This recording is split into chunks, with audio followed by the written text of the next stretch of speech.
Buffer மீன் என்பது ஆபத்து காலங்களில் நம்முடைய உடலை நீர் அல்லது காற்றை உறிஞ்சி பல மடங்கு பலூனைப் போல பெருக்கிக் கொள்ளும் திறன் கொண்ட நச்சுத்தன்மை வாய்ந்த ஒரு வகை மீனாகும். சுமார் 120க்கும் மேற்பட்ட இனங்கள் உள்ள இந்த மீன்கள் வெப்பமண்டல கடல்களில் வாழ்கின்றன.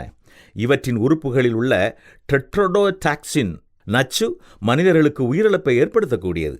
எதிரிகளிடமிருந்து தப்பிக்க மட்டுமே இவை தங்களை மிகப்பெரிய உருவமாக மாற்றிக்கொள்ளுகின்றன. சில இனங்களின் தோலில் முட்களும் உள்ளன. இவை மிகவும் விஷத்தன்மை வாய்ந்தவை. இவற்றுள் இருக்கும் நச்சு சயனைடை விட பல மடங்கு கொடியது.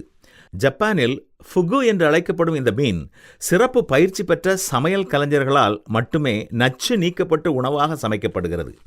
இப்படி நச்சு நீக்கப்பட்ட பின் அதன் மற்ற பாகங்கள் மிகவும் ருசியாக இருப்பதால் மக்கள் இதை விரும்பி சாப்பிடுகிறார்கள். இந்த உலகில் நாம் காணும் பல நன்மையான காரியங்களிலும் சில தீமைகள் கலந்து இருக்கின்றன.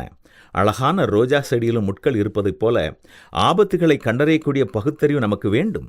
இதற்காகத்தான் தேவன் மனசாட்சியை நமக்கு கொடுத்திருக்கிறார். தீமைகளை நீக்கி நன்மைகளை மட்டும் தெரிந்து கொள்ள கடவுளின் தூய ஆவியானவரே நமக்கு உதவி செய்ய முடியும். கர்த்தர் எனக்கு உதவி செய்வார் என்ற நம்பிக்கையோடு நாம் செயல்படும் பொழுது மட்டுமே தீமைகளை தவிர்த்து நன்மைகளை நாம் அனுபவிக்க முடியும். எனவேதான் எல்லாவற்றையும் சோதித்து பார்த்து நலமானதை பற்றிக் கொள்ளுங்கள் என்று பரிசுத்த வேதம் நமக்கு ஆலோசனை கொடுக்கிறது. இன்றும் நாம் கவனமாக இருப்போமா?